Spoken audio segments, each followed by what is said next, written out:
Nigeria becomes first country to roll out a new meningitis vaccine.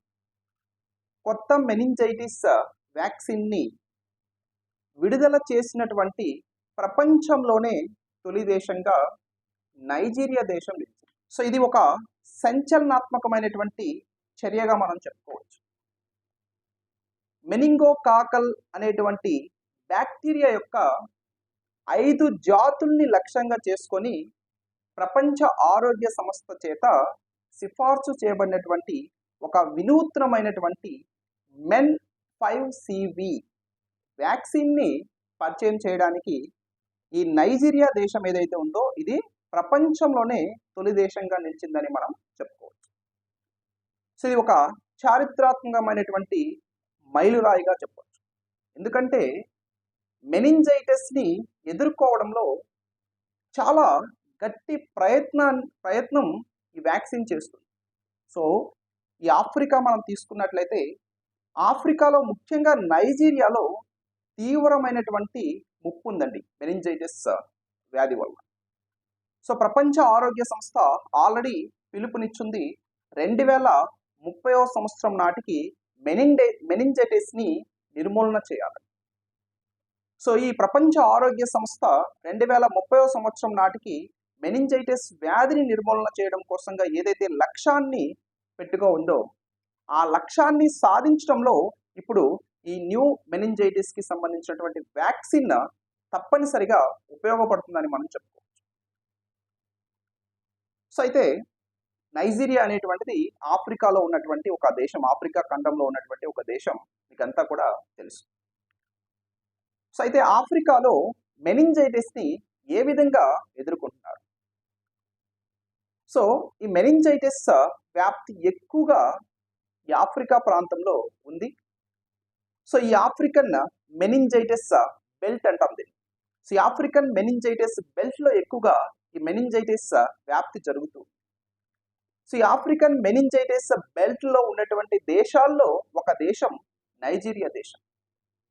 కాబట్టి ఈ Nigeria దేశం ఇప్పుడు ఏదైతే ఈ చొరవ తీసుకుందో ఈ చొరవ చాలా ముఖ్యమైనదని చెప్పచ్చు. ఈ ప్రాంతం గత సంవత్సరం కేసుల్లో 50% పెరుగుదల ఉంది. సో కాబట్టి ఇప్పుడు వీళ్ళు తీసుకొచ్చినటువంటి ఈ సమర్థవంతమైనటువంటి జోక్య వ్యూహాల ఆవశ్యకతని ఈ వ్యాక్సిన్ అనేటువంటిది ప్రధానంగా చెప్తుందని మనం చెప్పవచ్చు. సో ఇది ఒక ప్రామిసింగ్ సొల్యూషన్ గా మనం చెప్పొచ్చు అండి. ఏదైతే ప్రస్తుతం ఈ న్యూ వ్యాక్సిన్ ఉందో men 5C, this is the new vaccine. New vaccine 5 ప్రధాన మెనింగోకాకల్ జాతులకి వ్యతిరేకంగా చాలా సమగ్రవంతంగా రక్షణని కల్పిస్తుంది. సో ఇది ఇప్పటికే ఉన్నటువంటి టీకాలు ఏవైతే ఉన్నాయో ఈ మెనింజైటిస్ వ్యాధికి సంబంధించి వాటి మీద ఘనమైనటువంటి మెరుగుదలని ఈ వ్యాక్సిన్ చూపిస్తుంది. సో ఇది సాధారణంగా ఒక జాతిని మాత్రమే లక్ష్యంగా చేసుకుంది.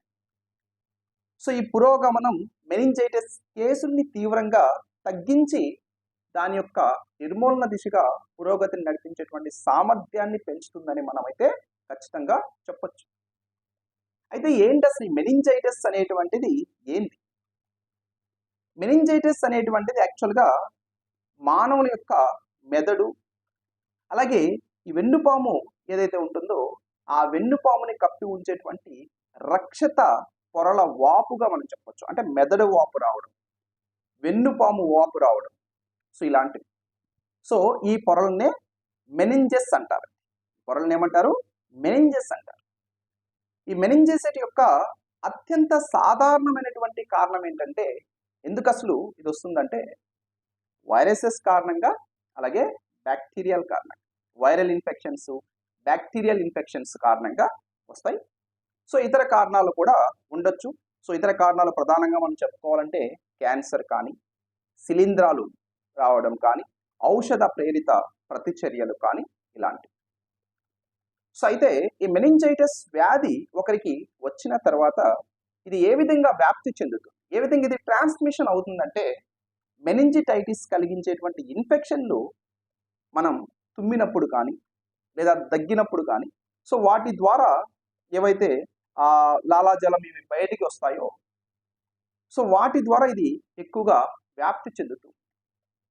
సో అయితే మెనింజైటిస్ వ్యాధి యొక్క లక్షణాలు ఏంటయ్యా అంటే, ఈ మెనింజైటిస్ యొక్క సాధారణమైనటువంటి లక్షణాలు ఏంటంటే మెడ దృఢత్వం రావడం, జ్వరం రావడం, అలాగే మానసిక స్థితి ఏదైతే ఉందో ఇది ప్రధానంగా మెదడు మీద ఉంటుంది కాబట్టి సో మానవుని యొక్క మానసిక స్థితి మారిపోతుంది, తలనొప్పి ఎక్కువగా ఉంటుంది, వికారం, వాంతులు ఎక్కువగా కావడం, ఇలాంటివి దీంట్లో ప్రధానంగా చూస్తూ ఉంటాం. అలాగే తరచుగా కనిపించేటువంటి మరికొన్ని లక్షణాలు ఏంటంటే ఇది సోకినప్పుడు మూర్ఛ రావడం కానీ, కోమాలోకి వెళ్ళిపోవడం కానీ, అలాగే నరాల సంబంధిత లోపాలు రావడం కానీ, ఫర్ ఎగ్జాంపుల్ వినికిడి, దృష్టి లోపం, బ్లైండ్నెస్ రావడం కానీ, సో అలాగే అవయవాల బలహీనత ఏర్పడడం కానీ, ఇలాంటివి ఎక్కువగా ఈ వ్యాధి సోకినటువంటి వాటిలో మనం గమనించవచ్చు. వైరస్లు లేదా బ్యాక్టీరియాల వల్ల ఈ మెనింజైటిస్ వ్యాధి అనేటువంటిది వస్తుంది. సో అయితే ఈ మెనింజైటిస్ వ్యాధికి సంబంధించినటువంటి ఈ ప్రధానమైనటువంటి వైరస్లు మరియు బ్యాక్టీరియాల వల్ల కలిగేటువంటి ఒక విధమైనటువంటి లక్షణాలుగా వీటిని చెప్పవచ్చు. సో కొన్ని రకాల మెనింజైటిస్లో లక్షణాలు మనం ఇప్పటి వరకు ఏదైతే చెప్పుకున్నామో వాటికంటే ఇంకా బలంగా ఉండొచ్చు, ఇంకా విభిన్నమైనటువంటి చికిత్సలు వాటికి అవసరం అవ్వచ్చు.